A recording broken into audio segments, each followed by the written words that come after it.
Todos, en algún momento de la vida, nos hemos hecho esta pregunta, aunque casi nunca en voz alta. ¿Por qué sufrimos?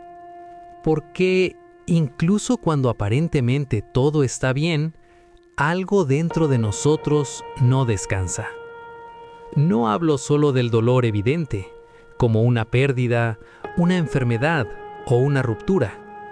Hablo de ese malestar silencioso que aparece aún en medio de la comodidad, del éxito o de la rutina. Esa sensación de que algo falta, de que nada termina de llenarnos del todo.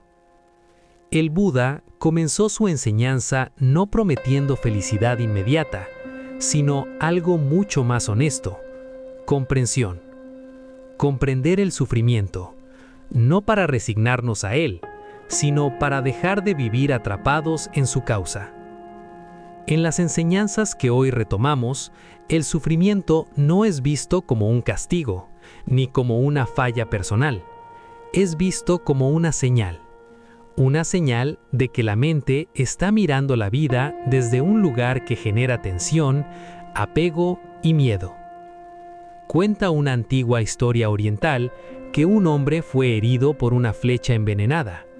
En lugar de permitir que lo ayudaran, comenzó a preguntar quién la disparó, por qué lo odiaban y de dónde venía el veneno.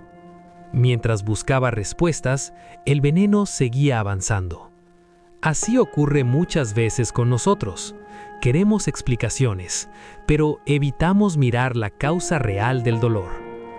Hoy no venimos a juzgar el sufrimiento, ni a huir de él. Venimos a mirarlo de frente, con calma, para descubrir de dónde nace. Porque cuando entendemos el origen del sufrimiento, comienza también la posibilidad de la libertad. Capítulo 1. El sufrimiento no es un error, es parte de la experiencia humana. Desde pequeños aprendemos a pensar que sufrir es algo que no debería pasar, como si fuera una falla en la vida o una señal de que algo hicimos mal. Crecemos con la idea de que si tomamos las decisiones correctas, el sufrimiento desaparecerá. Pero la experiencia nos muestra otra cosa. Sufrir no es un error del camino, es parte de estar vivos. Envejecer, perder, cambiar, enfermar, decepcionarnos y decepcionar. Todo eso forma parte de la condición humana. El problema no es que estas cosas existan, sino la resistencia que ponemos ante ellas. Cuando creemos que la vida debería ser siempre cómoda, predecible y controlable, cualquier cambio se vuelve una amenaza, y ahí comienza el conflicto interno. No con lo que sucede, sino con nuestra expectativa de que no debería suceder. Una antigua enseñanza dice que el dolor es inevitable, pero el sufrimiento es opcional. El dolor aparece cuando la vida cambia, el sufrimiento aparece cuando nos negamos a aceptar ese cambio. Luchamos contra lo que ya es, y en esa lucha agotamos nuestra energía. Reconocer que el sufrimiento es parte de la experiencia humana no nos vuelve pesimistas, al contrario, nos vuelve honestos. Deja de ser una guerra personal y se convierte en una oportunidad para comprendernos mejor. Solo cuando dejamos de pelear con la vida, empezamos a escuchar lo que el sufrimiento quiere mostrarnos. Capítulo 2. Cuando la vida no duele, pero incomoda. El sufrimiento invisible. Hay un tipo de sufrimiento del que casi no se habla, porque no es evidente. No siempre hay lágrimas, ni crisis, ni tragedias.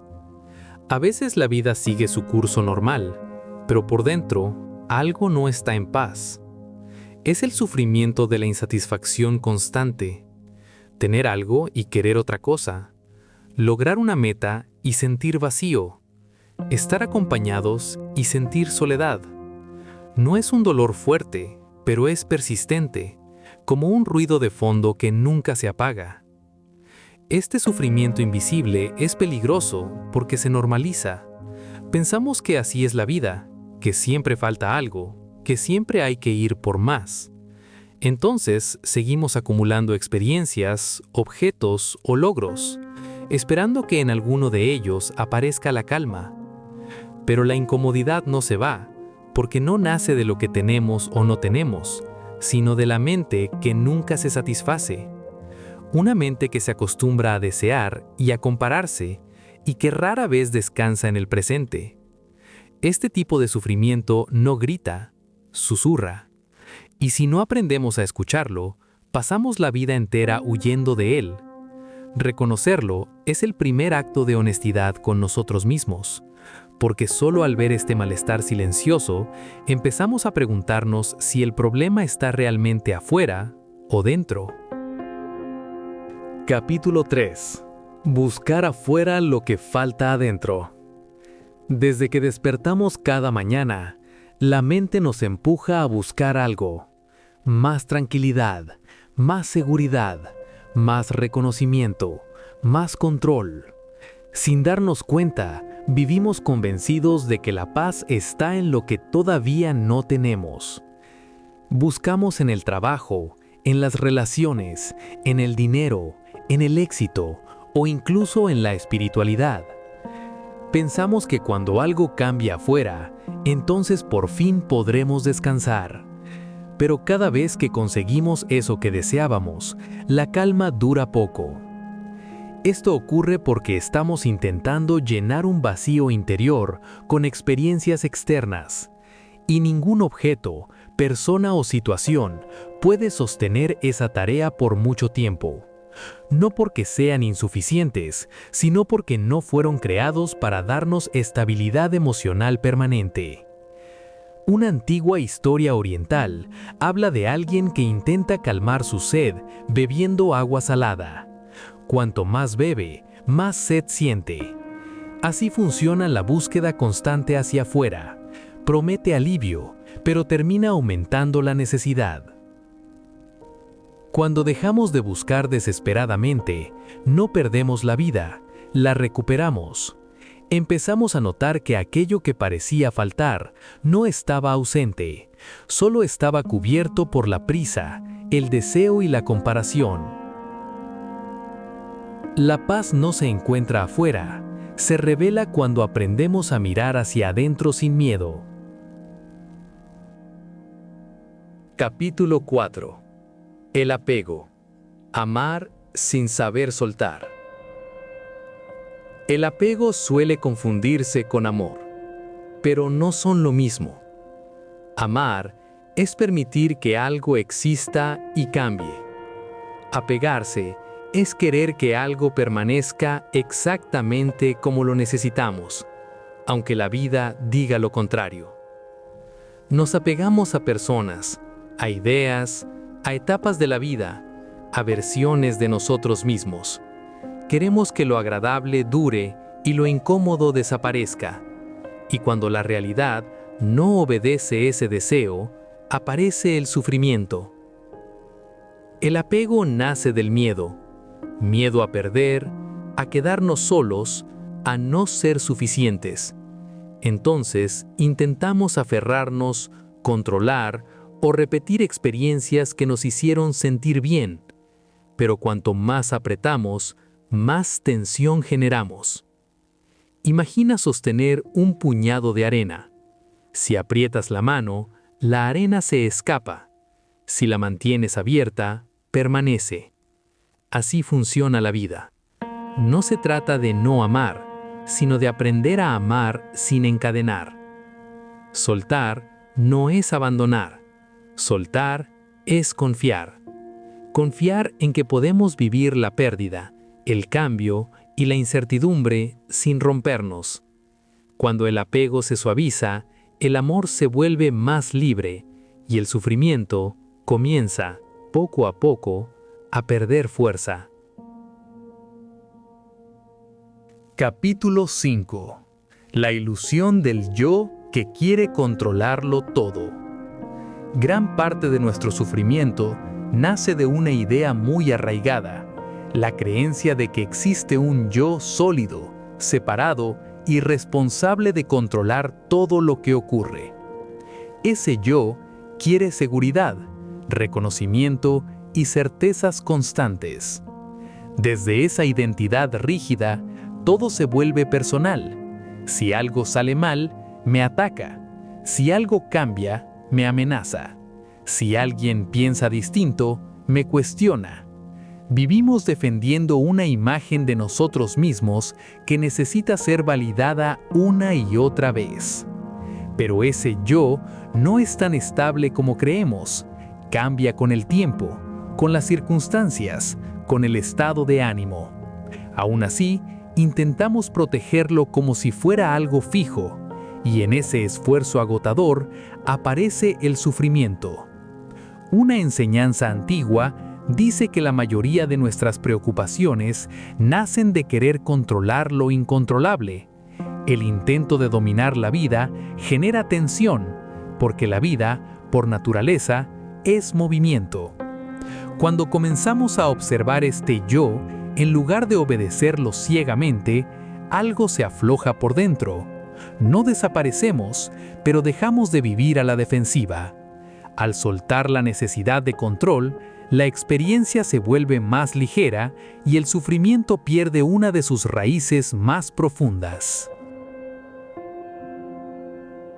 Capítulo 6. Deseo, rechazo y miedo. El triángulo del sufrimiento. Nuestra mente funciona muchas veces como un péndulo. Se inclina hacia lo que desea y se aleja de lo que rechaza. En medio de ese movimiento constante, aparece el miedo a perder lo que queremos o a enfrentar lo que evitamos. El deseo nos dice: cuando tenga esto, estaré bien. El rechazo nos susurra: si esto ocurre, no podré soportarlo. Y el miedo mantiene viva esa tensión, anticipando escenarios que todavía no existen. Así, gran parte del sufrimiento no ocurre en el presente, sino en la anticipación. Sufrimos por lo que podría pasar, por lo que ya pasó o por lo que imaginamos que debería ser distinto. Este triángulo se refuerza solo. Cuanto más deseamos, más tememos perder. Cuanto más rechazamos, más miedo sentimos de que eso llegue. La mente queda atrapada en un ciclo que nunca descansa. Romper este patrón no significa eliminar el deseo o las emociones, sino aprender a relacionarnos con ellas sin quedar atrapados. Cuando dejamos de obedecer automáticamente al deseo y al rechazo, aparece un espacio interno, y en ese espacio, por primera vez, la paz comienza a ser posible. Capítulo 7. Nada permanece, y ahí comienza el problema. Una de las verdades más difíciles de aceptar es que todo cambia. Las personas, los cuerpos, las emociones, las circunstancias y hasta las ideas que tenemos sobre nosotros mismos. Sin embargo, vivimos como si algunas cosas debieran quedarse intactas para siempre. Queremos que lo que nos da seguridad no se vaya, que lo que nos duele desaparezca rápido y que lo que amamos no cambie. Cuando la vida hace exactamente lo contrario, sentimos frustración, miedo o tristeza. El sufrimiento no surge porque las cosas cambian, sino porque esperamos que no cambien. Nos aferramos a momentos, relaciones o etapas, intentando congelarlas y olvidamos que su naturaleza es transformarse.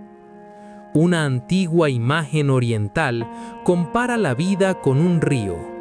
Nadie puede bañarse 2 veces en el mismo río, porque ni el agua ni la persona son las mismas. Resistirse a esa verdad es como intentar detener la corriente con las manos. Cuando comprendemos que la impermanencia no es una amenaza, sino una ley natural, algo se suaviza por dentro. Dejamos de exigirle a la vida lo imposible. Aceptar el cambio no elimina el dolor, pero evita que se convierta en sufrimiento prolongado. Capítulo 8. La ignorancia que no se nota, pero pesa. La palabra ignorancia suele malinterpretarse. No se trata de falta de inteligencia o conocimiento, sino de no ver la realidad tal como es. Vivimos muchas veces guiados por hábitos mentales automáticos que nunca cuestionamos. Creemos que las cosas existen de forma fija, que las personas deberían comportarse como esperamos, y que la felicidad depende de condiciones externas. Estas ideas parecen normales, pero sostienen gran parte del sufrimiento cotidiano. Esta ignorancia es silenciosa, no se siente como un error, se siente como lo normal. Por eso pesa tanto. Actuamos desde ella sin darnos cuenta, repitiendo los mismos patrones de apego, rechazo y control. Una antigua enseñanza dice que es mejor encender una pequeña luz que maldecir la oscuridad. Ver con claridad, aunque sea un poco, comienza a disolver la confusión que genera dolor. Cuando empezamos a cuestionar nuestras creencias más profundas, no para juzgarlas, sino para observarlas, algo cambia. La ignorancia pierde fuerza cuando es vista, y al ver con más claridad, el sufrimiento comienza, lentamente, a aflojar su agarre. Capítulo 9. Comprender no es pensar, es ver con claridad. Muchas veces creemos que entender algo significa explicarlo con palabras o analizarlo sin parar. Pero hay una gran diferencia entre pensar sobre el sufrimiento y verlo directamente en nuestra experiencia. Pensar puede volverse una forma de escapar. Damos vueltas en la mente buscando respuestas, pero seguimos reaccionando igual ante el dolor, el apego y el miedo. La comprensión real no ocurre solo en la cabeza, ocurre cuando observamos sin justificar ni rechazar. Ver con claridad es darnos cuenta, en el momento, de cómo nace el sufrimiento. Es notar cuándo aparece el deseo, cuándo surge el rechazo y cómo el cuerpo se tensa intentando controlar lo que pasa. Una antigua enseñanza dice que no es el barro lo que enturbia el agua, sino el movimiento. Cuando dejamos de agitar la mente, lo que estaba confuso comienza a aclararse por sí solo. Esta forma de comprender no requiere creencias nuevas, solo atención. Al observar sin juicio, dejamos de alimentar los patrones que sostienen el sufrimiento. Y poco a poco, la mente aprende a descansar en la experiencia tal como es.